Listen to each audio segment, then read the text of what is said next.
రే, ఒకటి చెప్పనా? ఉరి తీసే ఖైదీని కూడా నీ చివరి కోరిక ఏంటని అడుగుతారు, కానీ మనలాంటి ముసలోళ్ళు ఎవరు అడగరు. బాగా చెప్పేవరా. ఒరే చంద్రం, సరదాగా నీ చివరి కోరిక ఏంటో చెప్పు. వాడు నేను ఎప్పటికీ ఇలాగే ఉండాలి. రంగా, మరి నువ్వు? నేను నా పిల్లల దగ్గరికి వెళ్ళినప్పుడు వాళ్ళిద్దరూ కొట్టుకోకుండా ఉంటే చాలురా. అయ్యగారు 2 పెగ్గులు అయిపోయినాయి, నేను పడుకుంటున్నాను. ఏయ్, ఆడిని అడగరా, ఆడికేం కోరికలు లేవా? ఒరే సోడాలరాజు, నువ్వు చెప్పరా. నేను చెప్పను.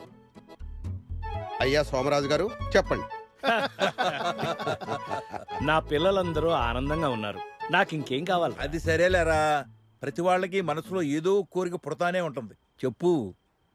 చెప్పరా. ఏదైనా చిలిపి కోరిక? చిచ్చి, అదేం లేదురా. నా మనవడికి మనవరాలకి పెళ్ళైతే బాగుంటుందని, నా పిల్లలిద్దరూ వియంకులైతే నా జీవితంలో ఆనందం పట్టలేనంతగా ఉంటుందని. అదేరా నా కోరిక. మనసులో ఇంత పెట్టుకుని ఏమీ లేదంటావేట్రా? అవునరా, ఈ విషయం మీ పిల్లల్ని అడిగితే కదా తెలిసేది. దానికి సందర్భం రావాలి కదా, చూద్దారే, తీసుకోండి.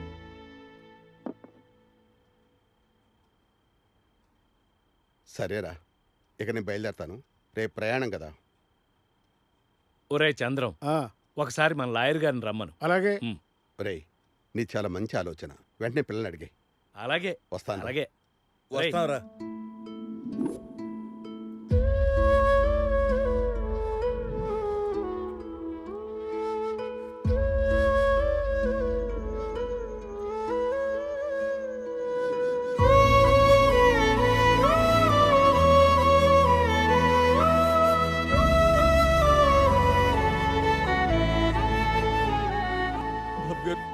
అయ్యగారికి అసలు బాగాలేదండి, మీరు త్వరగా బయలుదేరండి.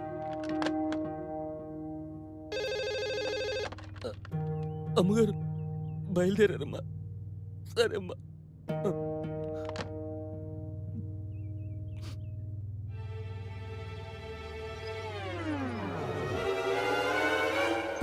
వచ్చేస్తున్నారండి. ఒరే, వాళ్ళు వచ్చే టైం కరెక్ట్ గా డాక్టర్ రావాలి. అది నేను చూసుకుంటానండి. ఒరే, అయ్యగారు, డాక్టర్కి ఏం చెప్తావురా? మీకు బీపీ బాగా ఎక్కువగా ఉందని, నీరసం బాగా ఎక్కువగా ఉందని, మందు 2 పెగ్గుల కన్నా ఎక్కువ తాగొద్దంటే వినట్లేదని. ఆ మందు గురించి నిన్నెవడు చెప్పమన్నాడు? నా పులి ఇక్కడ పెడితే చచ్చింది నీ మేక. అయ్యగారు, అవుట్. మీరు నా మేకలని తినేస్తున్నారు. ఊరే, మేకలంటే గుర్తొచ్చిందిరా. పిల్లలు వస్తున్నారు కదా, ఆ. ఈ 2 రోజులు నాకు మందు ముక్కలు లేనట్టేనా? పోనీ రావద్దని చెప్పమంటారా? నీ అబ్బా. అయ్యగారు వచ్చేసారు. అమ్మ బాబోయ్, పిక్కలు. వచ్చేస్తున్నా. ఆగండి.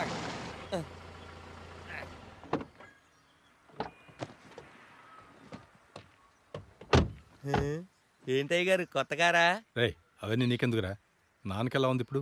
అయ్యగారు, మీరే వచ్చి చూడండి. అయ్యగారు, లత, మనం ఫ్లాట్ కొన్న విషయం లోపల ఎవరితోనూ వాక్కు, కారు కూడా. ముందు మీరు మాట్లాడుకుంటుంటే చాలు. సర్లే పద. నాన్న, ఎలా ఉంది నాన్న? ఏరా, కూరలో కారాలు అవి ఎక్కువేస్తున్నావా? లేదమ్మా. లేదు మావయ్య, మీ ఒంటికి అసలే కారాలు పడవు. ఆహా. రేయ్, చూడు, అమ్మాయి వాళ్ళు వచ్చినట్టున్నారు. పట్టుకో. ఇప్పుడు ఇవన్నీ తీయడం ఎందుకండి? అరే గీడు నోళ్ళ సంగతి నీకు తెలవదు. జల్దీ ఎవరైనా చూస్తే బాగోదండి. ఎవడు చూడలేతి. నాన్నకు అసలే బాలేదు. నాన్న, రామ్మారా. నాన్న, అల్లుడు గారు ఏమైంది వచ్చారా? నాన్న? మామ, దయచేసి మీరు లేవకండి. ఏరా, డాక్టర్ ఏమన్నారు? డాక్టర్ గారు రండి. డాక్టర్ గారు రండి. ఇదిగోండి. డాక్టర్, రండి.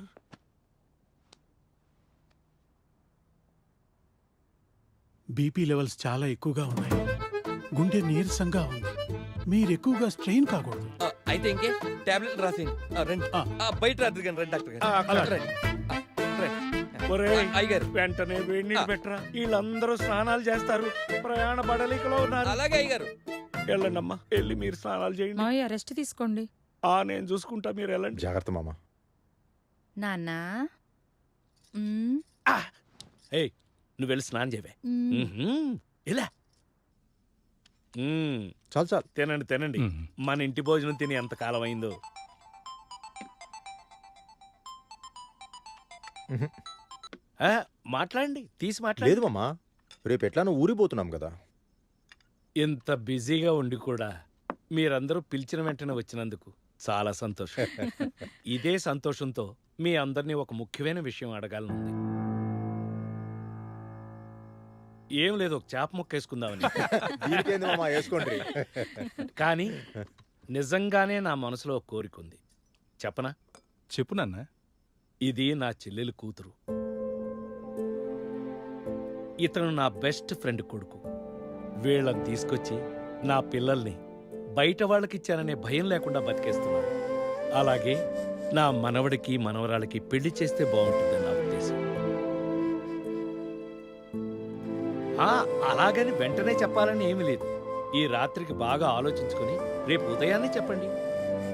ఇప్పుడు ఇవన్నీ ఎందుకు నాన్న? అసలే మీ ఆరోగ్యం కూడా బాగాలేదు. రేపు పొద్దున్నే మేము బయలుదేరి వెళ్ళిపోవాలి. ఆ, అంటే వాళ్ళిద్దరు ఇప్పుడే జాబ్ చేస్తున్నారు. అప్పుడే పెళ్ళిందుకులే అని. ఇప్పుడు యూత్ అంతా లేట్ మ్యారేజెస్ కదా మామ. అబ్బా, నేనంటుంది వెంటనే పెళ్ళని కాదు. ఇప్పుడు ఒక మాట అనేసుకుంటే బాగుంటుంది కదా అని. ఓ గట్లానా? గట్లని గట్లని. యారా, పాపగారి కారులో చిక్కుడుకాయలు పెట్టావా? పెట్టానండి. రే, మురళీ కారులో చేపలో ఎండు రొయ్యలు పెట్టావా? ఇప్పుడు పెడతానండి. తొందరగా పెట్టరా. రేయ్ రాజు. అరే, రా రా రా రా. పిల్లలు ఇప్పుడైనా బయలుదేరేది? అవునరా, పద. మామ నాన్న, ఆ. మీరు కూడా హైదరాబాద్ వచ్చేయచ్చు కదా. ఎందుకురా, వీళ్ళంతా ఉన్నారుగా నన్ను చూసుకోవడానికి. కూర్చోండి. మామయ్యకి టైంకి మందులవి ఇవ్వు. అలాగే ఆ. అన్నట్టు రాత్రి నేను అడిగింది ఏం చేశారు? అదేరా, పిల్లల పెళ్లి గురించి. మాకిష్టమే నాన్న, కానీ వాడిని కూడా ఓ మాట అడిగి. మరి అల్లుడు గారు? నిన్న నువ్వు చెప్పింది నిజమే మామ. తెలిసిన కుటుంబంలో ఇస్తే భయం ఉండదు. అమ్మయ్య, శుభం. అందరూ ఒప్పేసుకున్నారు. పిల్లల సంగతి అంటారా, వాళ్ళ సంగతి నేను చూసుకుంటాను.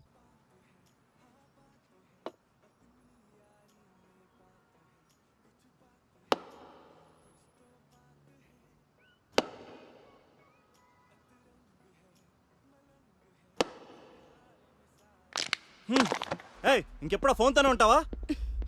నేను కాదు, నువ్వు. నీ ఫోన్లో నువ్వు షేర్స్ చూసుకున్నప్పుడు నేనేం అనలేదు. అనవసరంగా మాట్లాడకు. ఉన్నదే అన్నా. ఎప్పుడు ఆ పనికి మాలిన ఫోన్ తోనే కూర్చుంటావు. నువ్వు మాట్లాడకుండా కూర్చుంటే నేనేం చేయను? నీ మొహం చూస్తూ కూర్చోనా? చూడు రిషి, నేను చేసేవి నీకు తప్పైతే నువ్వు చేసేవి నాకు తప్పే. ఇదే నాకు నచ్చింది. ఏదైనా మంచిగా చెప్తే వెంటనే నేర్చుకో. నన్ను ఒకరు కంట్రోల్ చేయడం నాకు నచ్చదు. నచ్చకపోతే పో. నీ వెనకాల ఎవరు తిరగట్లేదు ఇక్కడ. నాకు నీతో ఫ్యూచర్ కనిపిస్తోంది రిషి. భయం వేస్తోంది. వాడేసావా నీ ఆయుధాన్ని? ముందా ఏడు పాపు. నాకైతే నా ఫ్యూచర్ ఇక్కడే కనపడుతుంది. మరి అయితే నాకు నువ్వు వద్దు. ఇలా అయినా నువ్వు డబ్బుకిచ్చే వాల్యూ మనుషులకి ఇవ్వలే. ఎక్కువ మాట్లాడుకో. ఇంకా నీకు నాకు సెట్ అవ్వదు కానీ దొబ్బే.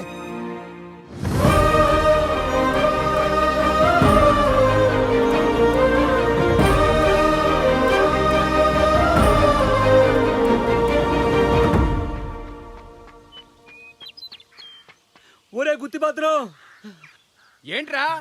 సోమరాజు గారు చచ్చిపోయినంట్రా. ఎలా జరిగిందిరా?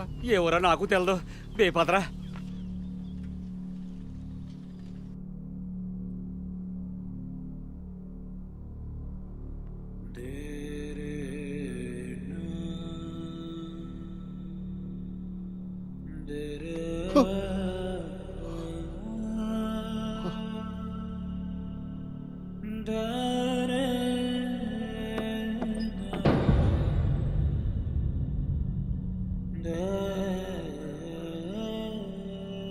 చాలా సరదా మనిషి, ఎంతో అదృష్టవంతుడు.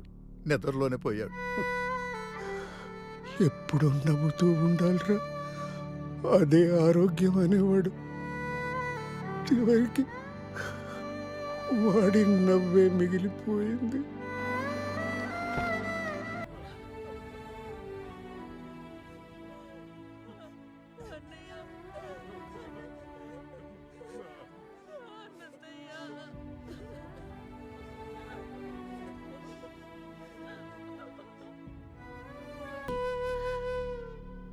చూస్తూ ఉండు.